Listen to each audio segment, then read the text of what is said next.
Lokalni obračun v Kidričevem se je tokrat končal brez zmagovalca. Po dominantnem prvem polčasu, v drugem polčasu hitro vodstvo domačih in kolikor toliko spravljiv zaključek z izenačenjem v sodniškem podaljšku, na koncu Aluminij Maribor 1:1. V primerjavi z zadnjo tekmo je Feđa Dudić znova opravil samo eno menjavo v prvi enajsterici, pogojeno s kaznijo za Omarja Rekika. V prvi enajsterici je tako v obrambi začel Bradley Mbondo. Kot rečeno, v prvem polčasu dominantna tekma, predstava in tekma pod kontrolo, manjkala je pika na i v obliki vodilnega zadetka, zato pa šok na začetku drugega polčasa.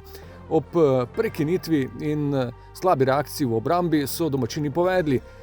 Po nekaj zapravljenih priložnostih se je vztrajanje na koncu poplačalo v sodniškem podaljšku, ko je gol za izenačenje zabil Hilal Sudani. Najzanimivejši trenutki petkovega poznega popoldneva v Kidričevem v nadaljevanju.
Naravno da nisam zadovoljan, sigurno da smo želeli danas uzeti 3 boda, ali eto, ako je nešto ima pozitivno jeste da bar nismo izgubili, da je u 2026. i dalje smo neporažena ekipa. Ljuti me, brine me jednostavno kad primimo gol iz prekida i to prekida koji smo pokazali ovaj prekid gdje se igrač odvaja na drugu stativu, gdje jednostavno moramo da budemo fokusirani na to što radi protivnik. Pored toga imali smo 300% prilike, sasvim dovoljno za ovakvo gostovanje da dođeš, da odeš na 0-1, 0-2 i da pobjediš utakmicu.